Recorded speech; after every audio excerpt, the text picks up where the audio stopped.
BCAAs or branch chain amino acids are the most common supplements that are available in the market after protein. But unlike protein, BCAAs को लेके अभी भी लोगों के मन में काफ़ी कन्फ्यूजन रहता है कि यार आखिर इसे लेना जरूरी भी है या नहीं है, या फिर इसको लेने के बाद एक्चुअली में बॉडी में होता क्या है, या फिर अपनी मसल्स में क्या होता है, या फिर इसे कब लेना चाहिए या फिर क्यों लेना चाहिए। बट इस वीडियो को देखने के बाद तुम्हारे मन में BCAAs को लेके जो भी कन्फ्यूजन है ना वो एकदम क्लियर हो जाएगा। सो अब देखो, सबसे पहले समझो कि there are total 20 amino acids, जिसमें से 9 एसेंशियल एमिनो एसिड्स होते हैं एंड जो बचे हुए होते हैं वो होते हैं नॉन एसेंशियल एमिनो एसिड्स।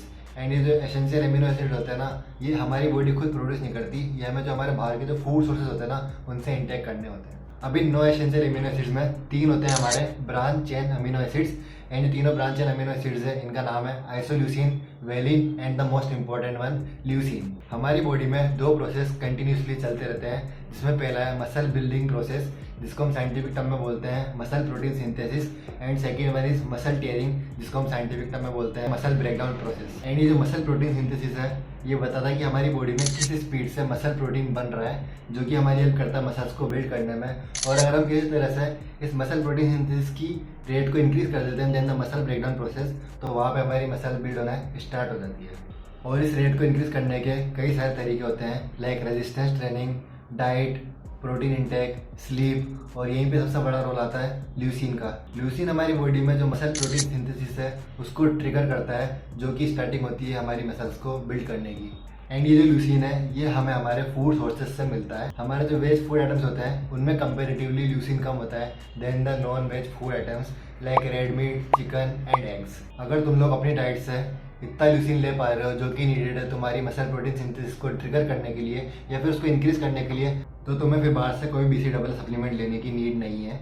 लेकिन अगर तुम लोग अपने ल्यूसिन के इंटेक को डाइट से कंप्लीट नहीं कर पा रहे, तब BCAAs तुम्हारे सबसे ज़्यादा हेल्प करेंगे तुम्हारे इस ल्यूसिन के इंटेक को कंप्लीट करने में with the isoleucine and valine as well. तो बस जिन लोगों का डाउट था कि BCAAs आखिर है क्या या फिर हमें इन्हें क्यों लेना चाहिए, तो उनका ये वाला डाउट तो क्लियर हो चुका होगा। और मैं तो बोलूँगा कि अगर तुम लोग BCAA को अफोर्ड कर सकते हो तो इसे ले ही लो, ये तुम्हारी रियली में हेल्प करेगा तुम्हारी मसल प्रोटीन सिंथेसिस को इंक्रीज करने में, और ये मैं तुम्हें अपने खुद के एक्सपीरियंस से बोल रहा हूँ। और भाई ये वाली बात बहुत कम लोगों को पता होगी कि BCAAs तुम्हारे प्रोटीन सिंथेसिस को इंक्रीज करने के साथ साथ तुम्हारी मसल एंड्योरेंस को भी बहुत ज़्यादा इंक्रीज करता है। और मसल एंड्योरेंस यानी कि जो कार्डियोवास्कुलर एक्टिविटीज़ होती है लाइक ट्रेडमिल, रनिंग, साइकिलिंग, और भाई ये मैंने खुद ने भी देखा है कि जो मुझे पहले थकान होती थी या फिर जो मेरी सांस फूलती थी कार्डियो करने के टाइम या फिर सेट लगाने के बाद, तो अब वो मुझे इतनी नहीं होती जो कि पहले हुआ करती थी। तो यार काफ़ी ज़्यादा चेंजेस आए BCAAs को लेने के बाद। जो मुझे टायर्डनेस फील होती थी अब उतनी नहीं होती, एंड उस वजह से मैं एक्स्ट्रा एफर्ट दे पाता हूँ अपनी रेजिस्टेंस ट्रेनिंग या फिर अपनी कार्डियोवास्कुलर एक्सरसाइजेज में। तो भाई अब इसके बाद बात कर लेते हैं कि BCAAs को कब और कैसे लेना चाहिए फॉर द बेस्ट रिजल्ट्स। अब देखो बेसिकली BCAA को लेने के 2 तरीके हैं, जिसमें पहला तुमने नॉर्मल पानी में अपने BCAA को मिलाया एंड ड्यूरिंग द वर्कआउट उसकी एक सिप करते करते पीते गए एक्सरसाइज करने के साथ साथ। एंड दूसरा है बिफोर द वर्कआउट, यानी कि वर्कआउट स्टार्ट करने से पहले तुमने अपने BCAA को ले लिया हो। और रिसर्च से ही पता लगा है कि BCAAs को इंटेक करने के 20 से 30 मिनट बाद उसके जो लेवल्स होते हैं ना वो पीक पे होते हैं, जैसा कि तुम लोग ग्राफ में भी देख सकते हो। तो इसलिए मैं भी तुम्हें ये बोलूँगा कि फॉर द बेस्ट रिजल्ट्स अपने BCAA को तुम लोग वर्कआउट स्टार्ट होने से 20 से 30 मिनट पहले ही कंज्यूम कर लो।